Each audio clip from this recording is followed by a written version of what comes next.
Bismillahirrahmanirrahim. Assalamualaikum warahmatullahi wabarakatuh. Innal hamdalillah na'maduhu wa nasta'inuhu wa nastaghfiruh wa na'udzu billahi min shururi anfusina wa min sayyiati a'malina. May yahdihillahu fala mudhillalah wa may yudlil fala hadiyalah. Asyhadu an la ilaha illallah wahdahu la syarikalah wa asyhadu anna Muhammadan abduhu wa rasuluhu la nabiyya ba'dah. Puja dan puji syukur kehadirat Allah yang hari ini kita diberikan nikmat iman, nikmat Islam, nikmat kesehatan sehingga kita bisa berkumpul di sekolah yang sama-sama kita cintai ini untuk seperti biasanya mendengar tausiah. Salawat dan salam juga kita panjatkan kepada Nabi Muhammad SAW, keluarganya, sahabatnya, dan kita umatnya yang insya Allah istiqomah hingga akhir zaman. Kepada Ustadz Sardinal Abu Samil, kepala sekolah MTS Sanaja, waktu dan tempat dipersilakan. Bismillahirrahmanirrahim. Assalamualaikum warahmatullahi wabarakatuh. Alhamdulillahirabbil alamin wal aqibatu lil muttaqin wala udwana illa 'alal zalimin. Asyhadu an la ilaha illallah wahdahu la syarikalah wa asyhadu anna Muhammadan abduhu wa rasuluh sallallahu alaihi wasallam la nabiyya ba'dah. Para santri dan santriwati rahimakumullah, kita kembali bertemu dan berkumpul di sekolah MTS An-Najah yang sama-sama kita cintai ini untuk satu tujuan, yaitu menuntut ilmu. Mudah-mudahan Allah Subhanahu wa taala memberikan kemudahan bagi kita semua untuk mencapai tujuan kita, yaitu talabul ilmi, menuntut ilmu. Di mana menuntut ilmu merupakan kewajiban bagi setiap orang muslim dan muslimah. Rasulullah SAW bersabda, talabul ilmi fardhatun ala kulli muslimin. Menuntut ilmu agama hukumnya wajib atas setiap orang muslim, baik laki-laki maupun perempuan. Kemudian salawat beserta salam sama-sama kita hadiahkan buat Nabi kita tercinta Muhammad SAW, yang dengan kegigihannya, perjuangannya, juhudnya, dan mujahadahnya dalam menyampaikan wahyu Allah Subhanahu wa taala, sehingga dengan izin Allah Subhanahu wa taala beliau mengeluarkan manusia dari kesesatan kepada kebenaran, dari zulumat ilan nur, dari berbagai macam kegelapan yang meliputi kehidupan umat manusia menuju cahaya Islam yang terang benderang. Para santri yang dirahmati oleh Allah Subhanahu wa taala, sesungguhnya dalam kehidupan kita ini begitu banyak nikmat yang Allah Subhanahu wa taala berikan kepada kita semua. Saking begitu banyaknya nikmat Allah Subhanahu wa taala yang diberikannya kepada kita, sehingga tidak ada seorang pun di antara manusia yang bisa menghitung nikmat Allah Subhanahu wa taala yang diterimanya di dalam kehidupan ini. Allah Subhanahu wa taala berfirman, "Wa in ta'uddu ni'matallahi la tuhsuha." Jika kalian mencoba menghitung nikmat Allah Subhanahu wa taala, maka kalian tidak akan sanggup untuk menghitungnya. Di antara nikmat Allah Subhanahu wa taala yang begitu besar nilainya, artinya bagi kehidupan kita semua adalah nikmatus syabab, yaitu nikmat masa muda. Ini merupakan suatu nikmat yang luar biasa pentingnya, luar biasa nilainya, dan alangkah besarnya manfaatnya bagi seseorang dalam kehidupannya. Di masa muda ini, seseorang penuh dengan keaktifan, penuh dengan cita-cita, penuh dengan semangat untuk mendapatkan sesuatu yang dia impikan dalam kehidupannya. Masa muda adalah fatratul quwwati bainad dha'fain. Adalah masa muda, adalah masa kekuatan di antara dua kelemahan. Tatkala seseorang dilahirkan oleh orang tuanya, dia berada di dalam kelemahan. Kemudian hari demi hari, bulan demi bulan, tahun demi tahun dia lewati sehingga dia mencapai usia remaja, masa muda. Dan di masa muda itulah dia hendaknya memanfaatkan waktu yang telah ada tersebut untuk segala macam kebaikan yang diridai dan dicintai oleh Allah Subhanahu wa taala. Setelah masa muda, maka manusia akan menempuh suatu masa yang disebut dengan marhalatus syaikhukhah, yaitu masa tua, di mana seseorang kekuatannya tidak sama dengan kekuatannya di masa muda, di mana seseorang semangatnya tidak sama dengan semangatnya ketika masih muda. Itulah yang disebut dengan marhalatus syaikhukhah, masa tua. Oleh sebab itu, seorang pemuda mesti memanfaatkan masa mudanya ini dengan mengisinya dengan berbagai macam pekerjaan, dengan berbagai macam kegiatan, dengan berbagai macam aktivitas yang bermanfaat bagi dirinya dan bagi kehidupannya di masa yang akan datang. Sesungguhnya masa muda yang hari ini kita nikmati dari Allah Subhanahu wa taala tidak diberikan begitu saja oleh Allah Subhanahu wa taala. Allah Subhanahu wa taala akan menanyakan setiap nikmat yang diberikannya kepada kita. Allah Subhanahu wa taala berfirman, "La tus'alunna yauma idzin 'anin na'im." Kalian benar-benar akan ditanya oleh Allah Subhanahu wa taala pada hari kiamat tentang nikmat-nikmat yang diberikannya kepada kita, termasuk di antaranya adalah nikmat masa muda. Dalam sebuah hadis Rasulullah SAW bersabda, "La tazulu qadama 'abdi yaumal qiyamah hatta yus'ala an arba'." Tidaklah akan beranjak kedua kaki seorang hamba dari tempatnya pada hari kiamat hingga dia ditanyai tentang 4 persoalan. Apa itu? An umrihi fi ma afnah, tentang umurnya, di mana dia habiskan umurnya. Allah berikan umur kepada kita, di mana kita habiskan umur tersebut. Afit ta'ah am fil maksiyah. Apakah dalam ketaatan, apakah dalam kemaksiatan terhadap Allah Subhanahu wa taala? Apakah dalam ibadah kepada Allah Subhanahu wa taala atau sebatas untuk bersenang-senang dalam kehidupan di dunia ini? Allah akan tanyakan. Wa an ilmihi fi ma fa'al. Yang kedua, Allah akan tanyakan tentang ilmu yang kita ketahui. Apa yang kita lakukan dengan ilmu yang telah kita ketahui tersebut? Allah akan tanyakan. Allah akan tanyakan apakah diamalkan ilmu tersebut atau tidak diamalkan.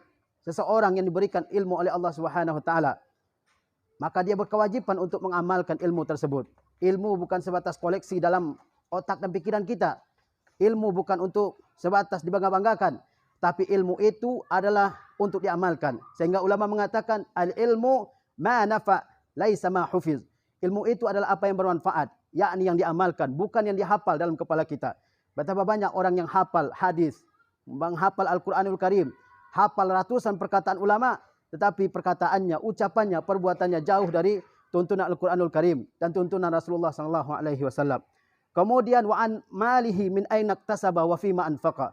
Pertanyaan yang ketiga yang akan ditanyakan kepada seorang hamba adalah tentang hartanya, di mana dia peroleh dan di mana dia belanjakan.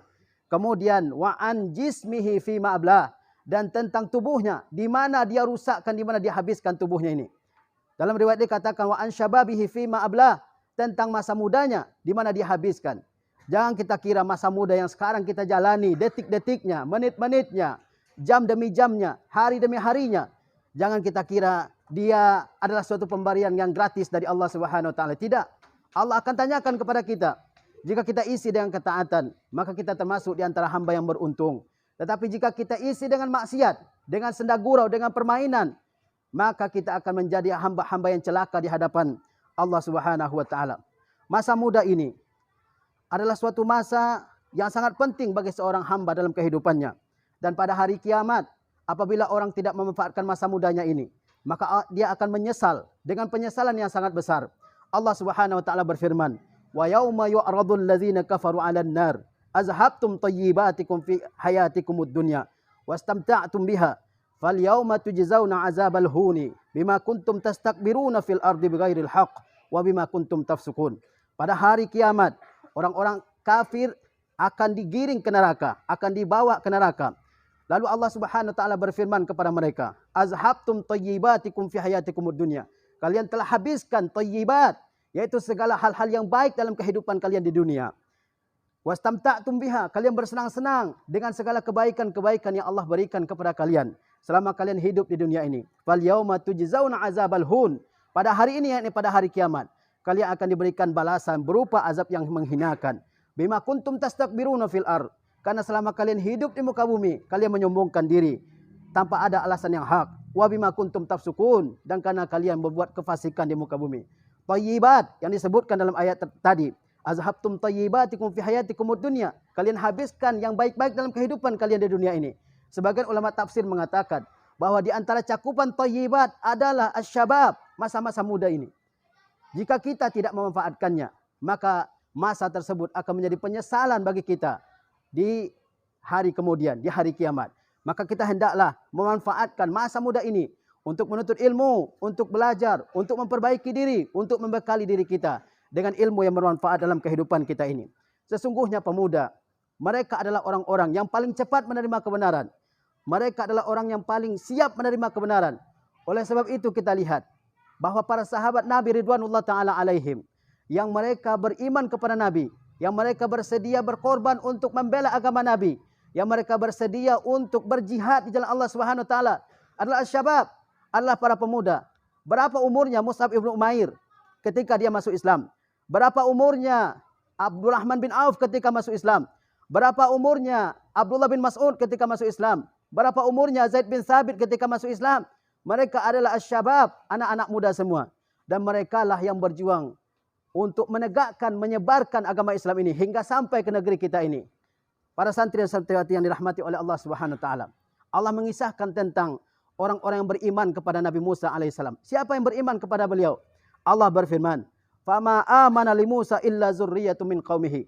Tidak ada yang beriman terhadap risalahnya Musa alaihissalam kecuali anak-anak muda dari kaumnya, ala khaufin min Fir'aun. Di saat mereka merasakan ketakutan yang sangat besar terhadap Fir'aun dan anggota-anggota pemimpin-pemimpinnya. Wa malaihim ayyaftinahum. Di saat mereka merasakan takut terhadap Fir'aun dan juga orang-orang yang menjadi pendukung Fir'aun. Wa inna Fir'auna la'alim fil ardi wa innahu laminal musrifin. Sesungguhnya Fir'aun itu benar-benar menyombongkan dirinya di atas muka bumi ini. Dan sesungguhnya dia termasuk di antara orang yang berlebih-lebihan. Ibnu Katsir rahimahullah mengatakan, tidak ada yang beriman kepada Musa alaihissalam kecuali sedikit dari keturunannya Bani Israel. Mereka adalah para pemuda yang lebih cepat untuk menerima kebenaran daripada orang-orang yang sudah tua. Oleh karena itu, yang paling banyak memenuhi seruan Allah Subhanahu wa taala adalah para pemuda. Jika seorang pemuda bisa menjaga agamanya, bisa menjaga kehormatannya agar tidak terjatuh kepada al-muharramat, hal-hal yang diharamkan oleh Allah Subhanahu wa taala, maka dia diberikan ganjaran yang begitu besar oleh Allah Subhanahu wa taala. Pada hari kiamat, para pemuda yang bisa menjaga dirinya dari terjatuh kepada perbuatan-perbuatan yang dimurkai oleh Allah Subhanahu wa taala, maka mereka semua akan mendapatkan naungan dari Allah Subhanahu wa taala. Pada hari itu tidak ada naungan kecuali naungan Allah Subhanahu wa taala. Rasulullah sallallahu alaihi wasallam bersabda, "Sab'atun yuzilluhumullah fi zillihi yauma la zilla illa zillu." Ada 7 macam manusia yang mereka akan dinaungi oleh Allah Subhanahu wa taala di bawah naungannya. Pada hari tidak ada naungan kecuali naungan dari Allah Subhanahu wa taala. Antum lihat matahari. Seandainya matahari mendekat kepada kita 1 mil saja, maka suhu di dunia ini naik. Nah, tidak ada yang bisa hidup dengan nyaman. Semuanya akan kepanasan, kegerahan, tidak bisa tidur. Mungkin bolak-balik setiap 10 menit ke kamar mandi karena begitu panasnya. Pada hari kiamat, matahari didekatkan dari manusia sebanyak 1 mil, sangat dekat. Sehingga manusia masing-masingnya mandi dengan keringatnya. Di saat itu ada orang-orang yang mendapatkan naungan dari Allah Subhanahu wa taala. Siapa di antaranya? Ada 7 orang kata Rasulullah SAW. Di antara yang 7 itu adalah wasyabun nasya'a fi ibadatillah. Seorang pemuda yang tumbuh dalam ketaatan, dalam ibadah kepada Allah Subhanahu wa taala. Kita tidak bisa melihat para pemuda lebih cenderung kepada maksiat. Kita tidak bisa melihat para pemuda lebih cenderung kepada perbuatan-perbuatan yang melanggar hukum agama. Kita seharusnya ridha dan suka melihat pemuda yang dia tumbuh dalam ketaatan kepada Allah Subhanahu wa taala. Seorang pemuda yang berhasil menundukkan hawa nafsunya, maka dia adalah pengikut-pengikutnya Nabi Yusuf alaihi salam. Di mana Nabi Yusuf alaihi salam mendapatkan godaan yang begitu besar dari seorang perempuan yang begitu cantik, yang begitu tinggi pangkatnya, tetapi Nabi Yusuf alaihi salam berhasil menahan dirinya dari mengikuti hawa nafsunya. Allah Subhanahu wa taala berfirman, "Wa rawadathu allati huwa fi baitiha an nafsihi wa ghallaqatil abwab wa qalat haytalak qala ma'azallah innahu rabbi ahsana maswai innahu la yuflihuz zalimun." Dan ia digoda oleh perempuan yang ia berada di rumahnya dan dia mengunci pintu-pintu dan ia berkata, "Kemarilah engkau." Maka Yusuf berkata, "Ma'azallah, aku berlindung kepada Allah Subhanahu wa taala dari hawa nafsu, dari kesesatan, dari segala macam maksiat yang bisa menceburkanku ke dalam neraka. Innahu rabbi ahsana maswai." Sesungguhnya dia adalah Tuanku yang telah memberikan kebaikan kepadaku. Sesungguhnya tidak akan beruntung orang-orang yang berbuat kezaliman. Para santri dan santriwati yang dirahmati oleh Allah Subhanahu wa taala, sesungguhnya para pemuda memiliki tugas dalam kehidupannya, yaitu berjihad melawan hawa nafsu, melawan segala dorongan untuk melakukan maksiat. Jika seorang pemuda berhasil melawan hawa nafsunya untuk tidak berdosa, melakukan perbuatan maksiat, maka Allah Subhanahu wa taala sungguh kagum kepada pemuda tersebut. Dalam sebuah hadis yang diriwayatkan oleh Imam Ahmad, Rasulullah sallallahu alaihi wasallam bersabda, innallaha ya'jabu li syabbin laisa lahu sabwah. Sesungguhnya Allah begitu kagum terhadap seorang pemuda yang tidak ada dalam dirinya sabwah. Apa itu sabwah? Yaitu dorongan dan kecenderungan dalam diri seseorang untuk melakukan perbuatan maksiat. Seorang pemuda yang di dalam dirinya ya tidak ada sabwah, tidak ada dorongan untuk melakukan maksiat, dan kalau ada dorongan dia berusaha untuk melawannya sehingga dia tidak terjatuh ke dalam perbuatan diharamkan oleh Allah Subhanahu wa taala. Sehingga dia bisa menjaga matanya dari al-muharramat, dari memandang sesuatu yang haram. Sehingga dia bisa menjaga ucapannya dari mengucapkan kata-kata yang haram. Sehingga dia bisa menjaga perutnya dari sesuatu yang diharamkan oleh Allah Subhanahu wa taala. Sehingga seorang pemuda bisa menjaga kemaluannya dari hal-hal yang diharamkan oleh Allah Subhanahu wa taala. Allah kagum kepada pemuda tersebut. Innallaha la ya'jabu li syabbin laisa lahu sabwah. Sesungguhnya Allah kagum terhadap pemuda yang tidak ada dorongan kepada maksiat di dalam dirinya. Oleh sebab itu, kita semua mesti mengisi masa muda kita ini dengan ilmu, dengan amal saleh, dengan ketaatan kepada Allah Subhanahu wa taala, dengan ilmu-ilmu yang bermanfaat bagi bangsa dan negara kita, dan bagi agama kita, dan bagi masa depan kita, terlebih lagi bagi kehidupan kita di akhirat. Rasulullah sallallahu alaihi wasallam bersabda, "Ightanim khamsan qabla khamsin, syababaka qabla haramik, wa sihhataka qabla saqamik, wa ghinaka qabla faqrik, wa faragaka qabla syughlik, wa hayataka qabla mautik."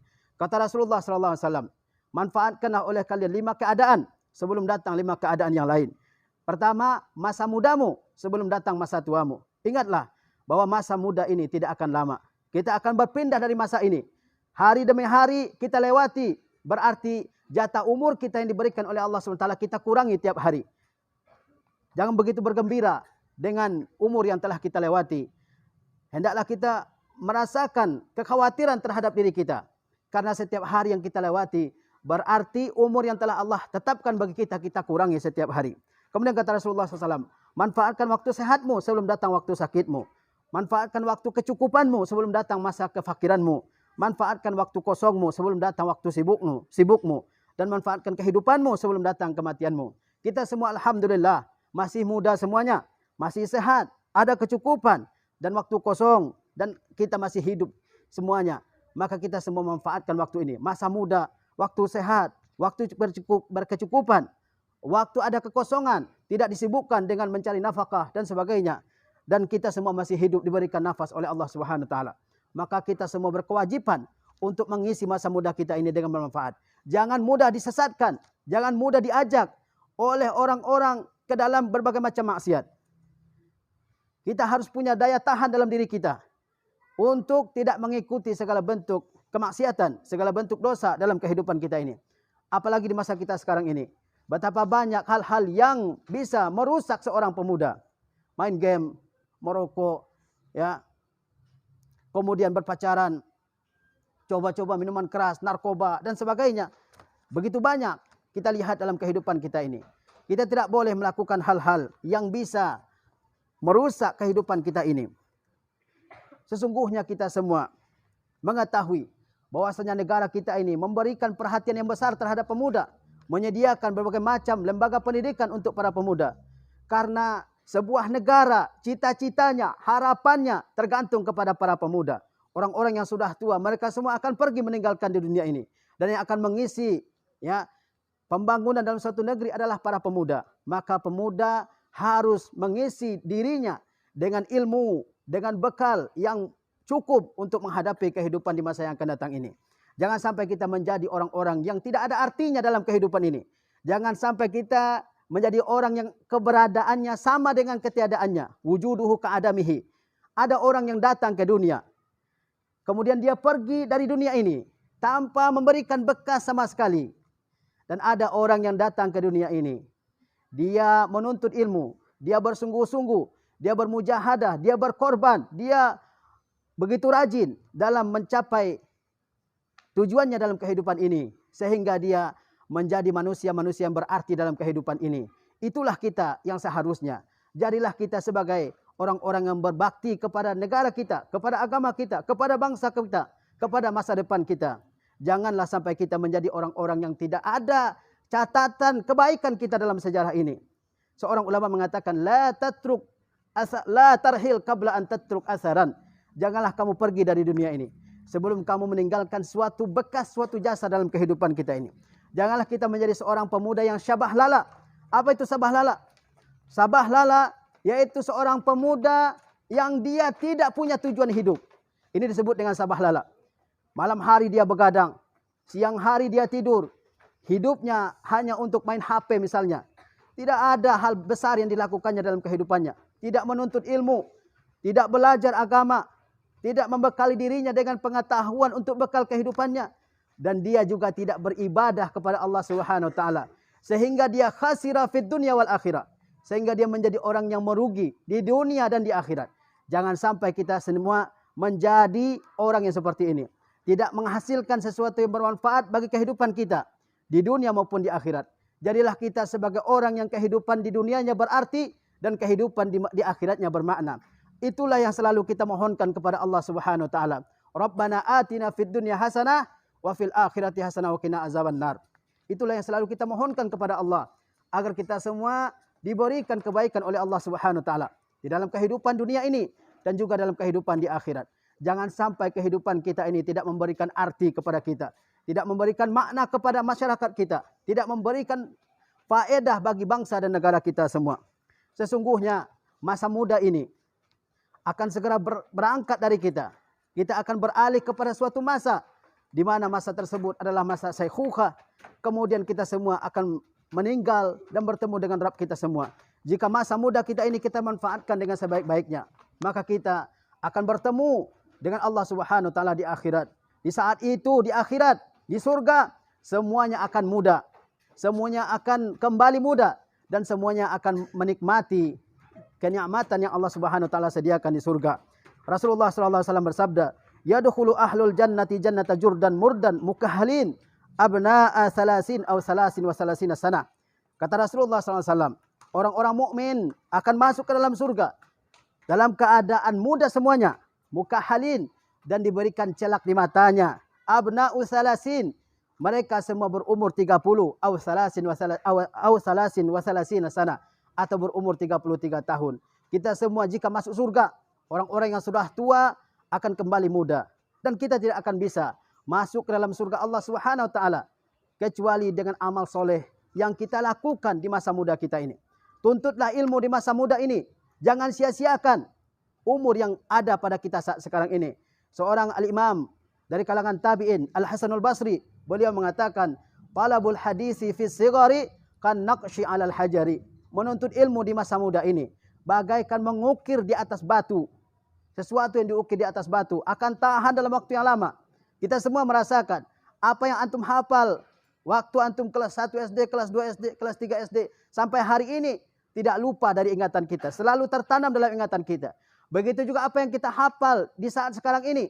Kalian berumur 14 tahun, 15 tahun, 16 tahun, 10 tahun yang akan datang, 20 tahun yang akan datang, kalian tetap akan mengingat ilmu yang kalian pelajari hari ini. Guru-guru kita di sini, mereka bisa menguasai ilmu. Kenapa? Karena mereka begitu mujahadah, begitu sungguh mempelajari ilmu di saat seperti umur mereka seperti kalian ini. Ingatlah bahwa hari ini kita pemuda, besok kita adalah tokoh-tokoh bangsa ini. Maka kita tidak akan bisa menjadi orang terkemuka kecuali dengan ilmu. Para ulama mengatakan syubbanul yaum rijalul ghad. Pemuda hari ini adalah para pemimpin masa depan. Sebab itu siapkanlah diri kita semua. Kemudian saya ingatkan bahwasanya di antara ciri orang muslim yang baik adalah dia bisa menjaga tangannya dan juga menjaga lisannya. Al-muslimu man salimal muslimuna min lisanihi wa yadi.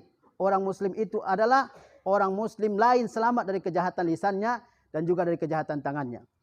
Demikian apel tausiah kali ini. Mudah-mudahan bermanfaat bagi kita semua. Wassallallahu ala nabiyina Muhammad wa ala alihi washabihi wasallam. Subhanakallahumma bihamdika asyhadu an la ilaha illa anta wa astaghfiruka wa atubu ilaik. Wassalamualaikum warahmatullahi wabarakatuh.